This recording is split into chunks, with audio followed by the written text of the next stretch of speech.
Deuxième conférence de l'après-midi, Alain Chadotal qui va nous parler de choses très différentes, avec des symétries un peu différentes aussi, mais vous allez voir de très belles images du développement de l'embryon humain.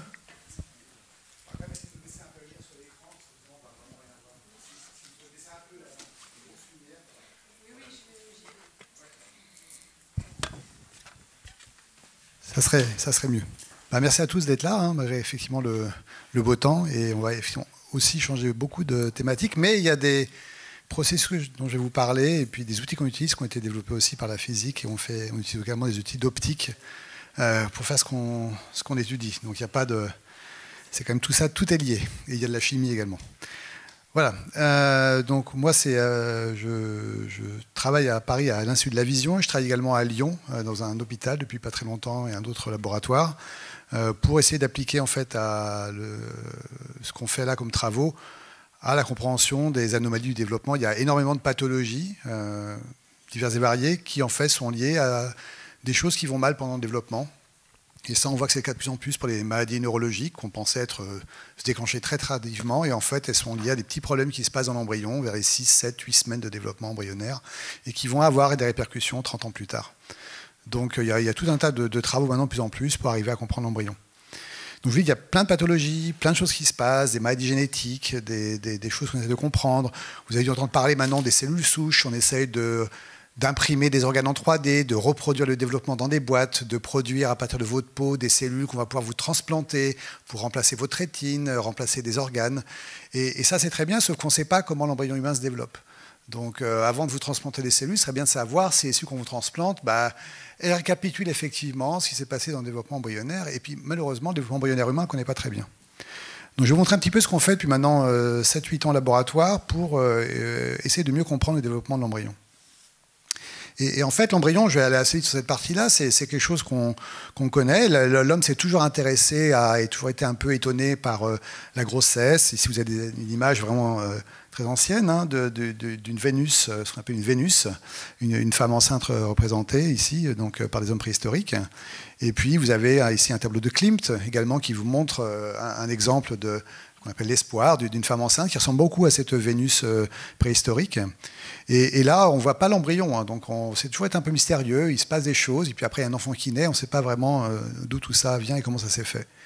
Donc il y en a un qui est un peu particulier, Picasso, qui fait aussi un schéma, c'est également une femme enceinte. Et là, on voit quand même, au centre, on va voir quand même, il y a un petit truc qui se développe, là, qui est l'embryon.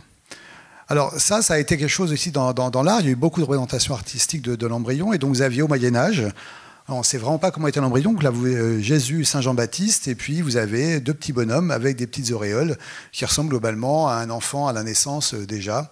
On n'a aucune notion de comment ça se passe. Alors un des premiers qui s'est intéressé à ça, il y a beaucoup de dissections qui ont été faites à l'époque par Léonard de Vinci. Il a comme ça disséqué des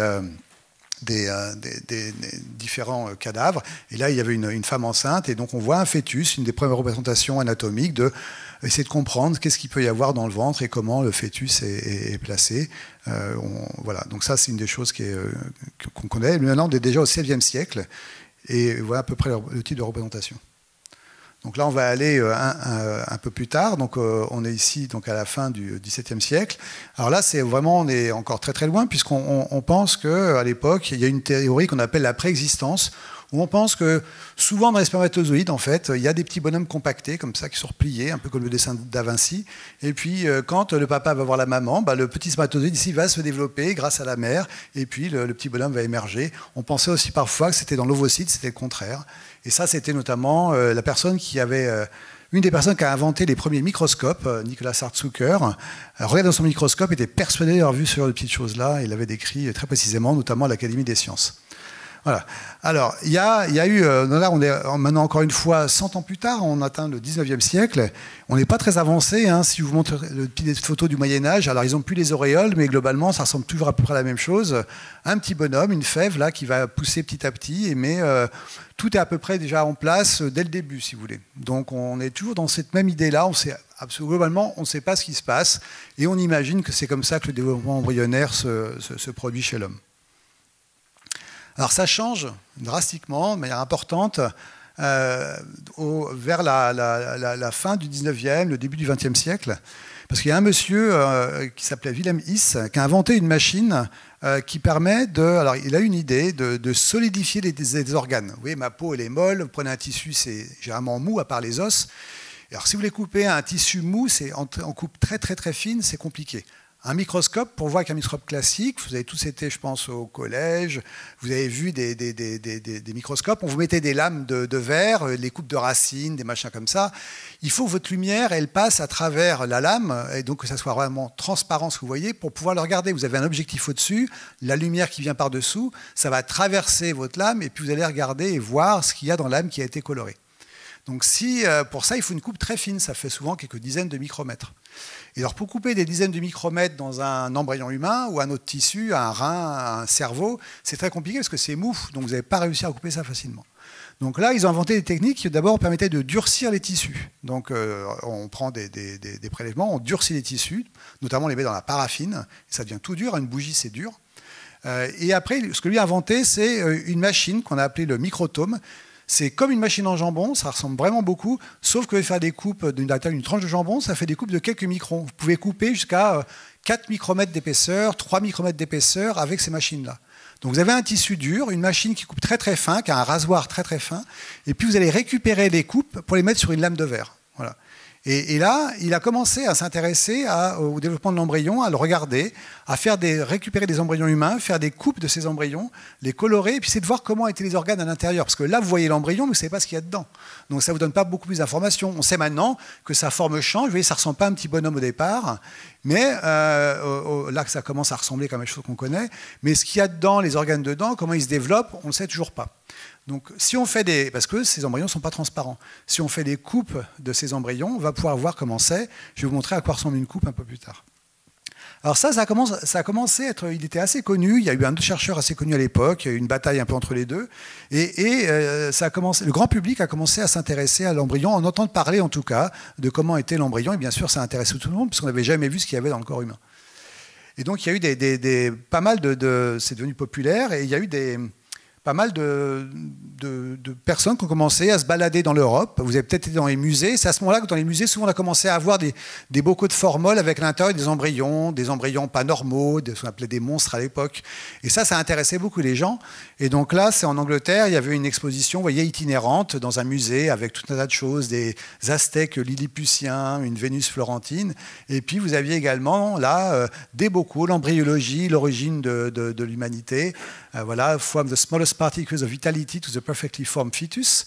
Et c'était une exposition à l'époque, bien sûr, qui était uniquement pour les hommes, interdite aux femmes. Voilà. Donc là, on en est au milieu du XIXe siècle, et donc on commence un peu à entendre parler de l'embryon, et ça commence à intéresser un petit peu tout le monde.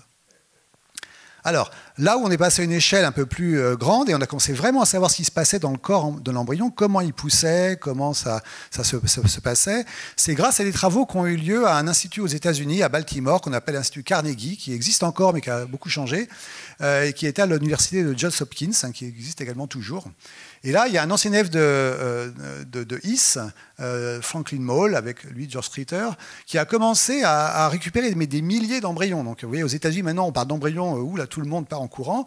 À l'époque, c'était vraiment le centre au monde où on collectait le plus d'embryons humains. On envoyait des chevaux pour les chercher quand on savait qu'il y avait une femme qui avait fait une fausse couche, par exemple. On les récupérait, on les ramenait là-bas. Et puis, ce qu'ils ont montré, ils ont commencé vraiment à comprendre, ce qu'ils ont constaté, c'est que chez tous les embryons, on passe par la même séquence de développement. C'est-à-dire que vous et moi, on a tous passé par la même chose. Et puis on m'aurait pris, moi, à 21 jours, ou n'importe quelle personne ici dans la pièce, on a exactement pareil. On a exactement les mêmes caractéristiques morphologiques. On a la même taille, on a le même poids, on a les mains placées exactement pareil, nos yeux sont apparus au même moment, la pigmentation des yeux au même moment. Là, on est précis à peu près à 2 jours près. On va pouvoir vous dire exactement, rien qu'en regardant un embryon comme ça, on sait qu'il en est à 54 jours. Celui-ci à 56 jours. Donc par la taille, la morphologie, vous voyez, on passe par des formes un peu comme ça, on est capable de dire exactement un embryon qu'on a récupéré, il a cet âge-là. Et nous sommes tous passés comme ça. Que vous soyez un homme, une femme, que vous soyez XX, avec 2 chromosomes X, un chromosome X et un Y, on ne voit pas de différence jusqu'à 8 semaines. Anatomiquement, je prends un embryon, je ne peux pas dire si c'est un garçon, une fille, s'il est XX ou XY. On est tous pareils. Hein, et dans 2 semaines qui vont suivre après, donc si je reviens à 10 semaines, là par contre je peux dire, il y a des ovaires, des testicules, un pénis ou pas de pénis, on est capable de le dire. Donc en 2 semaines, tout change. Mais initialement, aucune différence. Après 8 semaines, on passe dans la période fétale. Donc là, c'est l'embryon. Et là, il y a des variations. Si les gens, il y en a qui sont plus gros, il y en a qui sont plus grands. Il y a des changements qui se produisent par la suite. Mais la première phase, elle est relativement constante. Alors, bien sûr, là, vous voyez, la taille grandit pas mal. Et là, il y a quelqu'un aux États-Unis qui a fait un petit film tout simple, là, vous pouvez voir aussi sur l'écran là, où ça vous montre à l'échelle la croissance d'un embryon pendant les 8 premières semaines. Donc, vous allez voir les membres ici qu'on voit pousser, ça fait des petits bourgeons au départ, qui vont petit à petit prendre une forme de spatule, puis les doigts vont se former, puis les doigts vont se creuser. Au début, vous avez une raquette de ping-pong, si vous voulez, puis après, voilà, les doigts vont se creuser. Il y a une mort entre les doigts de cellules. Hein, c'est pas que ça pousse, c'est que ça meurt entre les doigts. Pareil les orteils, et donc on arrive à ça. Alors je vous montrerai après, on fait de l'impression 3D au laboratoire, et si ça vous amuse à la fin, vous avez amené une impression 3D de ce que vous voyez à l'écran là, et ça c'est à la taille réelle, hein, ici vous avez un embryon à 8 semaines, et là vous l'avez au début du développement, et on voit la taille comme ça exacte de comment l'embryon se développe. Donc ça fait cette taille-là, et là vous dites, voilà, on passe en 6 jours de là à là, donc la croissance est vraiment très rapide. Alors,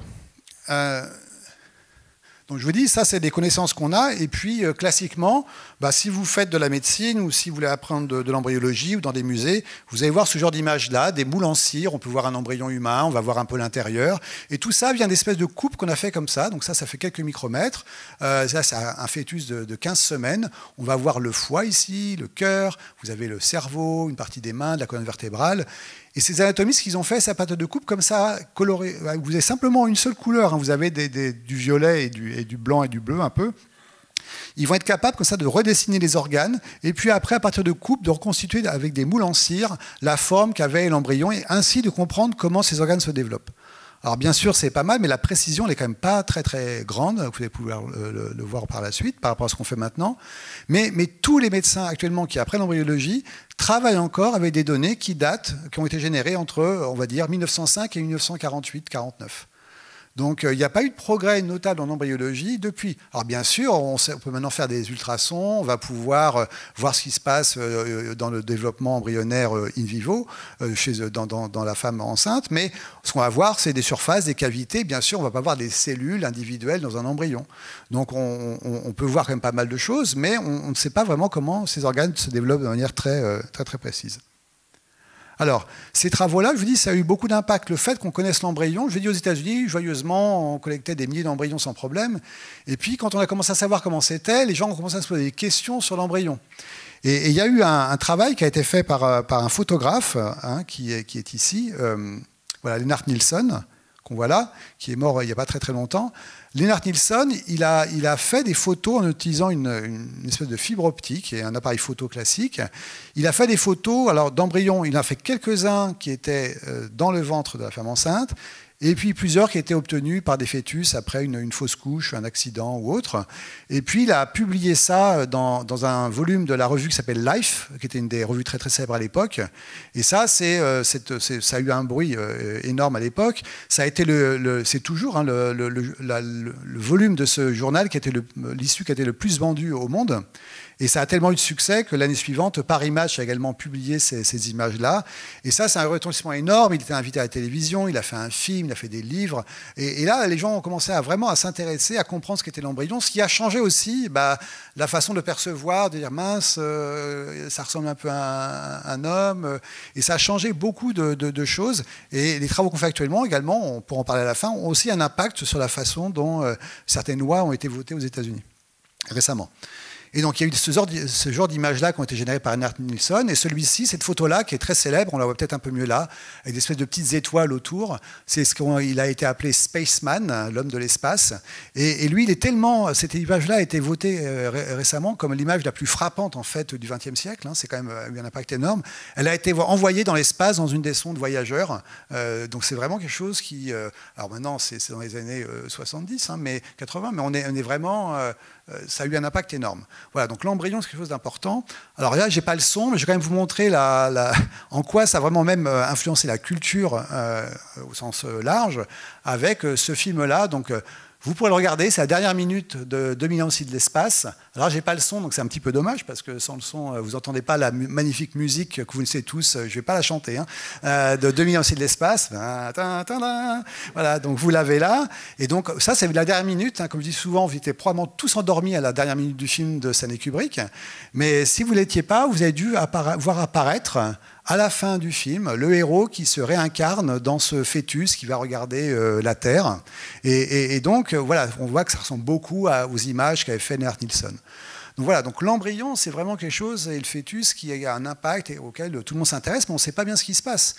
Mais il y a plein de choses qu'on ne connaît pas. Combien vous pensez qu'on a de cellules dans le corps humain? Dans votre corps, il y a combien de cellules? Vous avez une idée en nombre?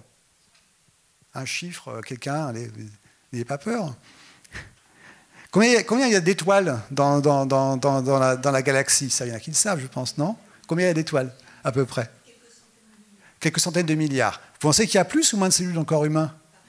Hein? Il y a 37 000 milliards de cellules dans le corps humain. Voilà. Donc il y a un peu plus que des étoiles. Et ça, encore quand je dis 37 000 milliards, c'est un tenté, parce que votre peau est renouvelée à peu près les 20 jours, votre intestin tous les 5 jours.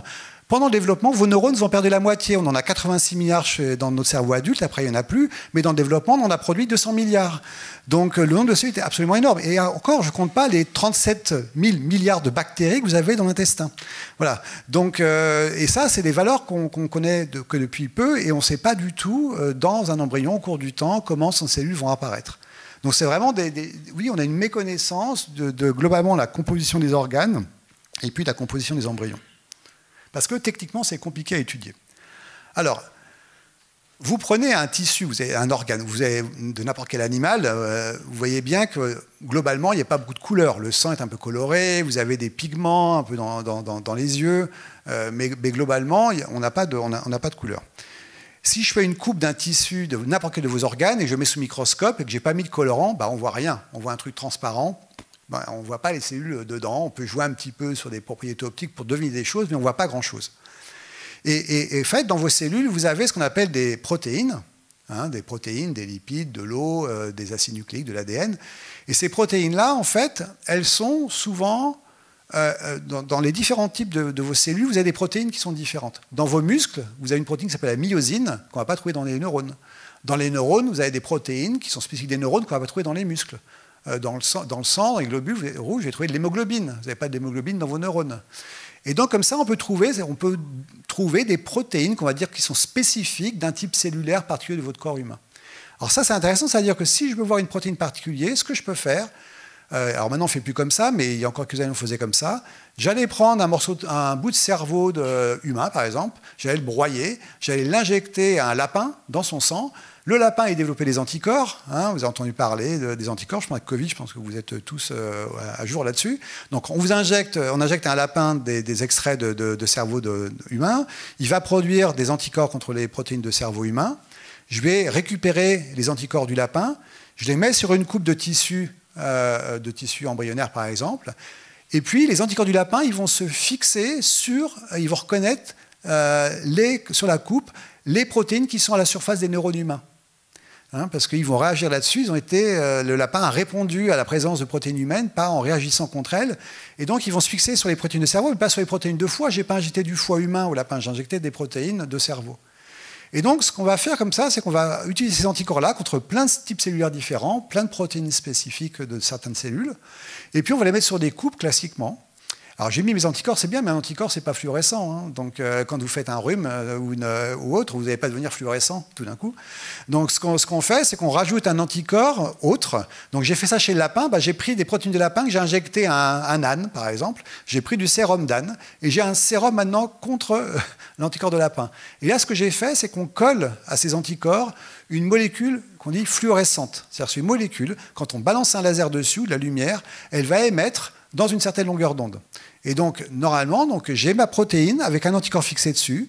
la molécule fluorescente qui est là, et du coup, quand je balance de la lumière dessus, comme la protéine est présente sur toute la surface de la cellule, on va voir sa forme qui va apparaître, on va voir une lumière qui va en fait représenter le contour de la cellule. Vous allez avoir plein d'exemples par la suite. Donc en gros, j'ai un truc où je ne vois pas très bien ma cellule, j'ai mes anticorps primaires, j'ai mon anticorps avec mes fluorophores, il y a plusieurs longueurs d'onde, je peux faire du 4 couleurs, 5 couleurs, et puis ça, maintenant, quand je vais balancer de la lumière dessus, je vais voir au milieu de toutes les autres cellules les neurones du cerveau particuliers qui m'intéressent ou d'autres types cellulaires. Donc on a comme ça des milliers d'anticorps contre des milliers de protéines du corps humain, et on va pouvoir, il y en a au moins, des protéines, il y en a au moins 20 000, même plus que ça, il y a des variantes, peut-être 30 000, et on va pouvoir comme ça repérer ces protéines données dans un tissu quelconque. Donc ça, c'est sur des coupes, c'est très bien. Alors, nous, ce qu'on fait, c'est un peu différent parce que les coupes, c'est long et c'est compliqué. Pour comprendre l'organisation 3D d'un tissu, c'est compliqué à partir de coupes. Si je coupe un embryon humain, même petit, ou un tissu, un rein humain, un cerveau humain, pour avoir toutes les coupes, reconstituer l'intégralité à partir de coupes de 10 micromètres d'une structure qui fait plusieurs centimètres, ça va faire des milliers de coupes, des milliers de photos, des heures et des mois d'analyse. Et donc, c'est très, très compliqué. Et puis, par rapport à la taille aussi des structures, c'est globalement presque impossible de reconstituer en 3 dimensions un organe complet d'une certaine taille. C'est vraiment trop lourd. Et on n'a pas, à partir de coupes de 10 microns, 20 microns, ça va être globalement impossible. Donc, on est un peu bloqué. Donc, je vous dis, nos organes, on voit bien, je ne suis pas transparent, je peux me mettre un laser sur moi, la lumière ne va pas passer derrière. Donc, et donc ça, il y a différentes propriétés qui font que vos tissus, vous avez parfois des pigments, et puis il y a cette molécule qui absorbe la lumière. Donc là, si je balance un laser sur cette solution-là, ici, avec un colorant rouge dedans, vous voyez, mon laser, il ne va pas pénétrer jusqu'en bas, il est arrêté, il est absorbé par la lumière. Et puis, les constituants des cellules, je vous dis tout à l'heure, l'eau, les protéines, les acides nucléiques et les lipides de vos membranes, vous avez entendu parler du cholestérol par exemple, ces molécules-là, elles ont tout ce qu'on appelle un indice de réfraction à la lumière. Alors qu'est-ce que ça veut dire? C'est-à-dire que quand la lumière arrive dessus, elle est ralentie de manière différente, elle va être également aussi déviée, on va voir ce qu'on appelle en anglais un scattering de la lumière, et donc petit à petit l'intensité de la lumière va diminuer, c'est-à-dire que c'est tellement hétérogène le milieu dans lequel votre rayon de lumière rentre, petit à petit la lumière va diminuer, elle ne va pas pénétrer très profondément, elle va rentrer dans à peu près 200-300 micromètres d'épaisseur. Alors c'est-à-dire que ça rentre vraiment à la surface.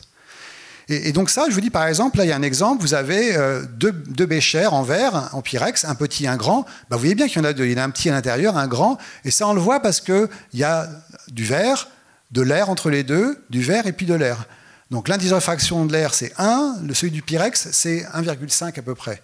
Et donc vous voyez bien, on voit quelque chose dedans. Si maintenant on fait couler dedans, dans le premier bécher, un liquide qui a le même indice de réfraction que le pyrex, du coup, ça va chasser l'air petit à petit. Et maintenant, je vais être 1,48 et puis 1,47. C'est homogène, globalement, l'indice de réfraction ici. La lumière elle va passer au travers. Donc, j'ai homogénéisé l'ensemble. Et maintenant, ce qui n'était pas transparent devient transparent. La lumière, elle passe devant comme ça, à travers comme ça. Alors, nous, c'est ce qu'on essaye de faire pour les tissus biologiques. On essaye de les rendre homogènes à la lumière. Alors ça, vous allez voir, moi, je fais sur les tissus morts qui ont été fixés. Ce n'est pas du vivant. Alors, il n'y a pas longtemps, il y a 15 jours à peu près, il y a un article qui est sorti. Alors, je ne sais pas, on en a beaucoup parlé dans les médias, on m'a interviewé pour avoir mon avis sur ce truc-là. Alors, si vous êtes aux États-Unis, en France on trouve aussi, vous avez des Doritos.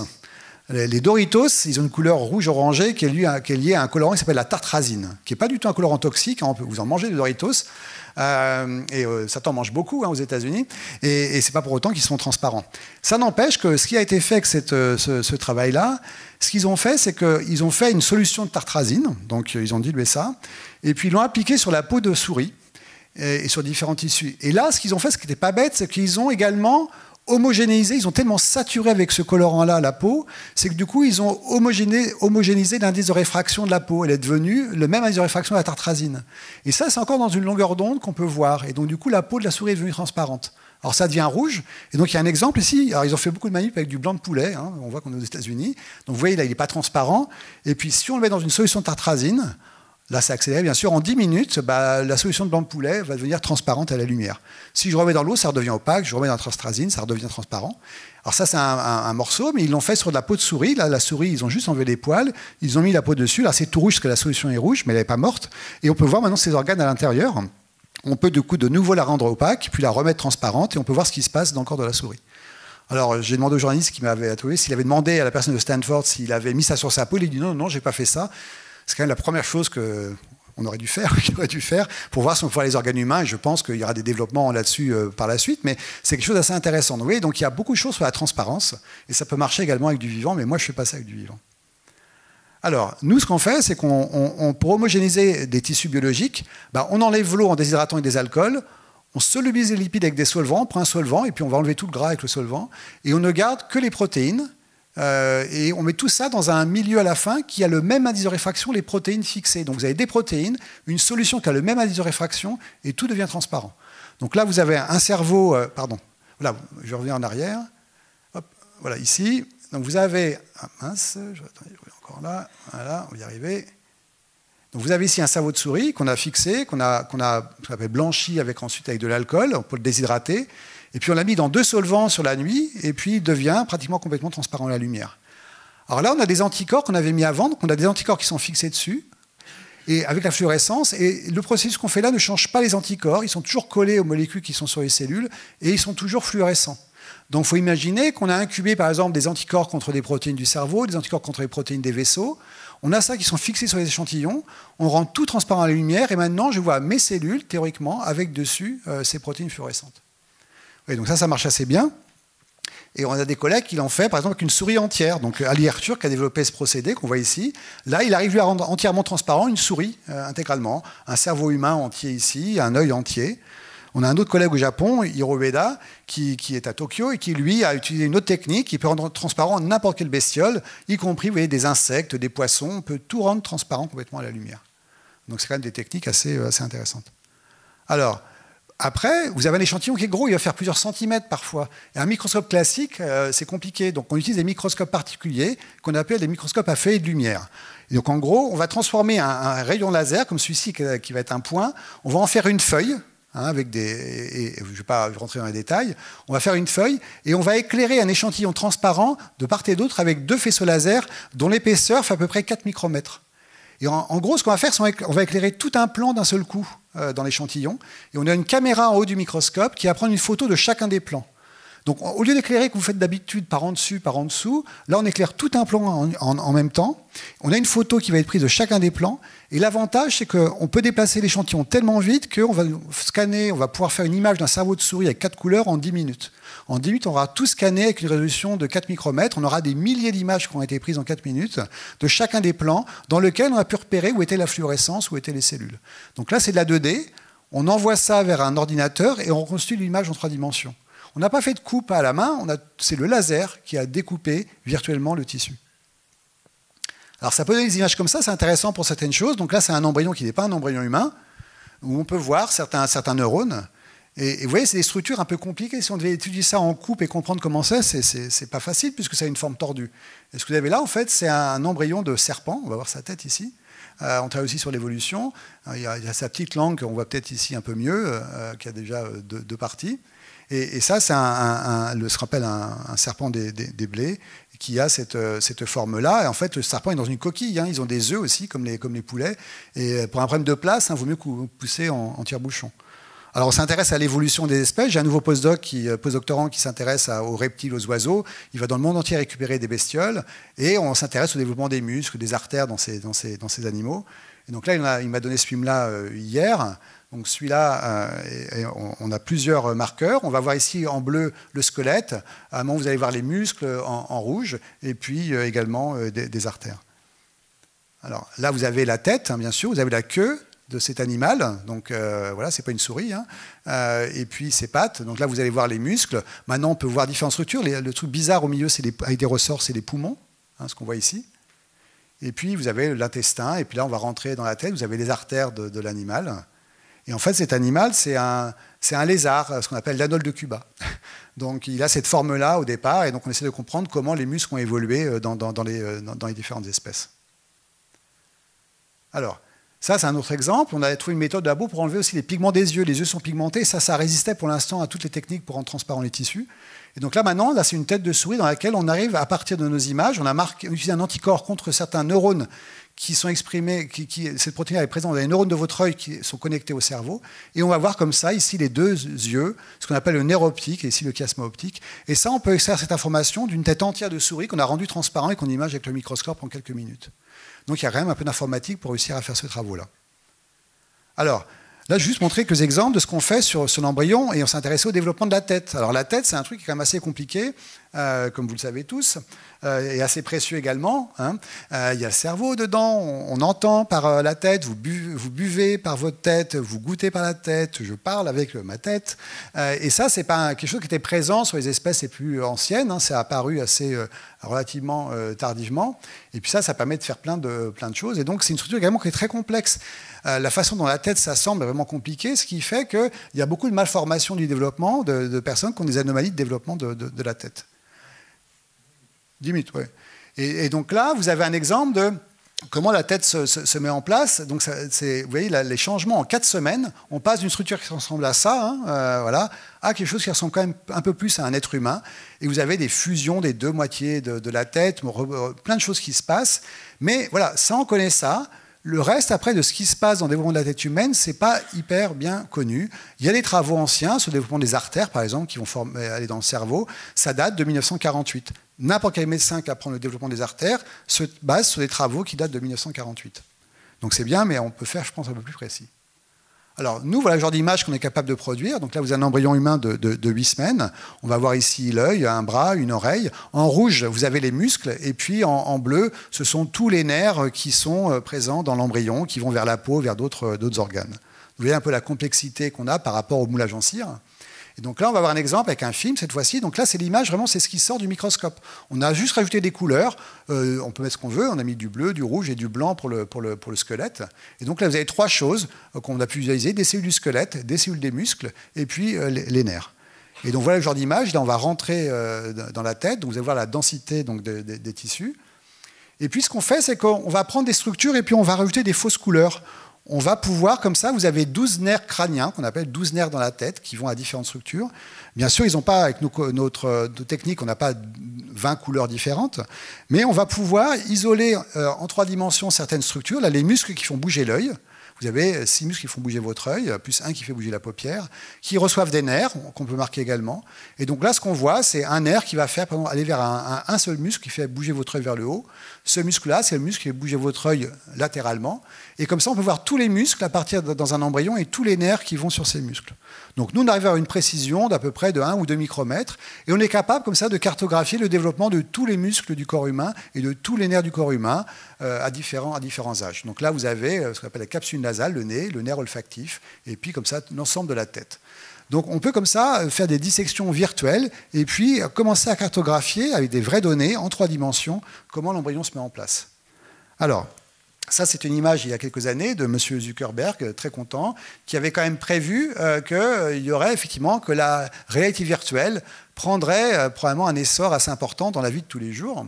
Et ça, quand on voyait ça, on dit, mon Dieu, quelle horreur. Et ça, c'est mon labo, donc quelle horreur. Vous avez tous les jours, après 8-10 personnes qui ont ça sur la tête en continu. Hein. Ça, c'est Raphaël, ici, il a passé 4 ans avec un casque sur la tête. Il est tout à fait normal, il n'a pas de problème. Il était tout souriant. Et Yorick, un chercheur qui travaille avec lui sur ce projet-là. Donc ce qu'ils ont fait, c'est qu'on utilise il faut imaginer, on a des grosses images 3 dimensions, on a des fichiers qui peuvent faire jusqu'à parfois 3-4 terabytes de taille, hein, c'est assez gros, il faut les ouvrir, et puis c'est compliqué de s'y retrouver. Et donc là, on utilise la 3D pour se repérer dedans et pour se promener dans les embryons de manière virtuelle. Et puis ce qu'on va faire, c'est qu'on va coloriser comme ça les muscles. Alors là, c'est un exemple, c'est un petit peu accéléré. Vous avez un embryon qui a été marqué, dont les muscles ont été marqués. On va aller enterrer une région, on va aller se mettre dans cette région-là, et puis on va aller comme ça, avec un petit pinceau, il va aller peindre l'ensemble des muscles un par un. Vous avez à peu près 150 muscles, si on compte la tête et le cou en entier. Ça lui prend à peu près 1 journée et demie, 2 jours pour aller peindre ces 150 muscles un par un et puis les nerfs. Donc c'est un travail qui reste encore un petit peu long, mais on est capable d'avoir comme ça une carte assez précise du développement de l'ensemble des muscles. Ici, il est en train de peindre les muscles qui font bouger les yeux. Voilà, donc la réalité virtuelle, pour ça, c'est très intéressant. Je n'ai pas amené un casque, je pensais que vous seriez trop nombreux, ce qui est un peu le cas. Et on peut maintenant même voir l'échantillon en utilisant la réalité virtuelle. Et donc, on part d'images comme ça, et on arrive à faire ces espèces de coloration, de dissection des différents tissus. Alors là, un autre exemple, je vous dis, l'embryon, c'est compliqué, c'est la 3D. Il y a des structures qui sont très compliquées à comprendre en 3D, notamment votre langue. La langue, il y a 17 muscles dans la langue. Et on ne sait pas très bien comment ils sont organisés, comment ils se développent. Là, on va rentrer dans la tête, et puis on va voir ici tous les muscles de la langue.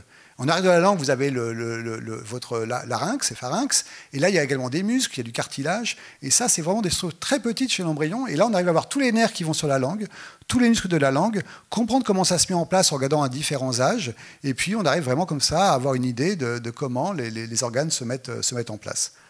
Et ça donne vraiment des cartes 3D qu'on peut donner pour des études en médecine ou pour d'autres, pour comprendre vraiment comment l'embryon se développe. Et puis, quand il y aura des pathologies, essayer d'appliquer ça pour comprendre qu'est-ce qui allait mal dans le développement de l'embryon et qui peut nous permettre de comprendre certaines maladies. Alors là, on a appliqué également au squelette. Vous avez ici un exemple d'un squelette, l'image brute, et puis on peut coloriser. Là, vous avez le crâne avec différents os, et on voit la croissance à 5 semaines, à 13 semaines. Vous voyez comment la taille du crâne a pu grandir et comment certains os se sont développés de manière complètement hétérogène. Alors, comme c'est la 3D, on peut utiliser des logiciels d'animation 3D. Et là, l'embryon, il était intact, mais on s'amuse maintenant à faire une dissection virtuelle. On peut comme ça séparer les différents os du crâne ou de tout le corps pour voir un petit peu comment tout ça interagit, comment les structures se mettent en place. Et donc, on utilise des logiciels d'animation pour commencer à utiliser les données et à faire ce genre de choses-là. Là, on va se balader maintenant dans les vaisseaux. Donc, je vais vous montrer un peu comment sont les artères et les nerfs. Pardon, les artères et les cellules de vos vaisseaux.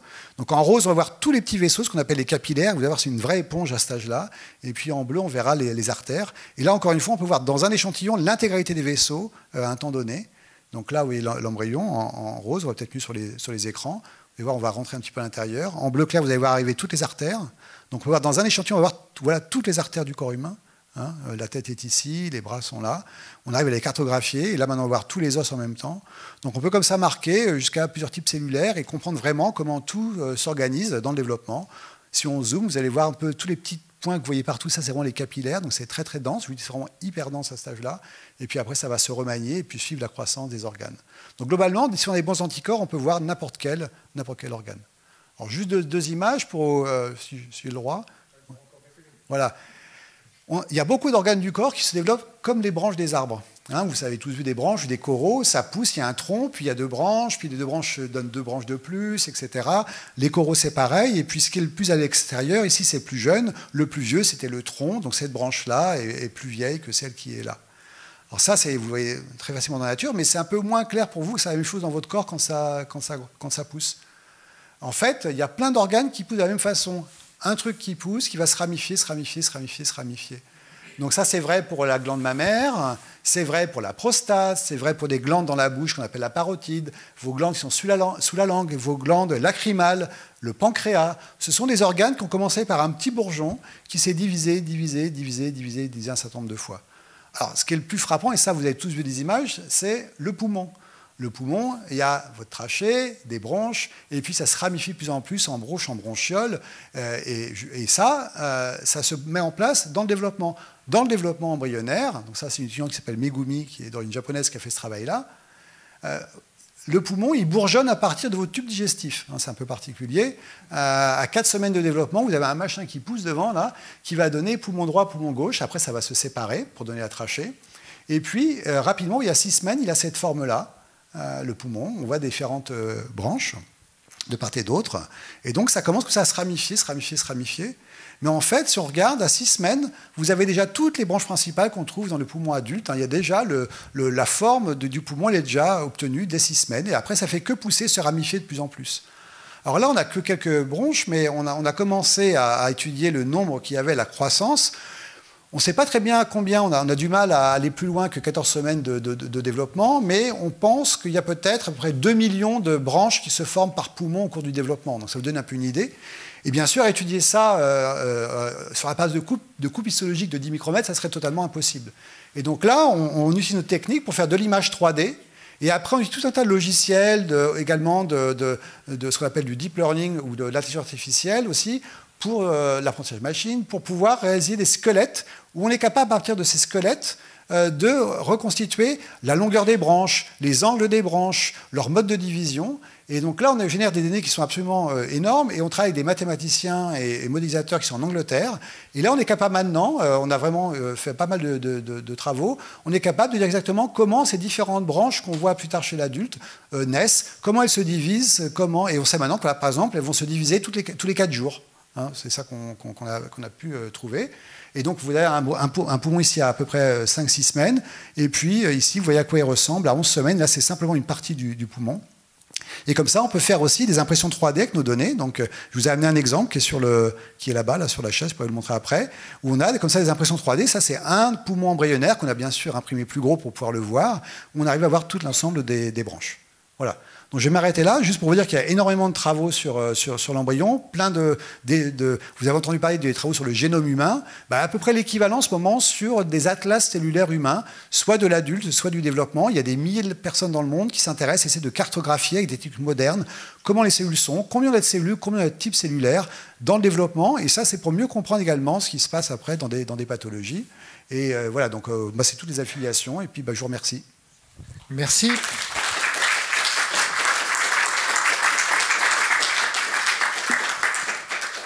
Merci pour ce voyage, Jules Verne. Dis-moi, s'il y a des questions rapides, il y en a sûrement. Une ou deux rapides, et puis on fera comme tout à l'heure une petite pause. Oui. J'ai retenu, donc c'était sur des embryons, mais morts. Voilà. J'ai pas exactement capté quelle était votre entité d'étude, et vous étiez encapsulé dans quel type d'autorité médicale ou scientifique, ou d'autres types d'autorité.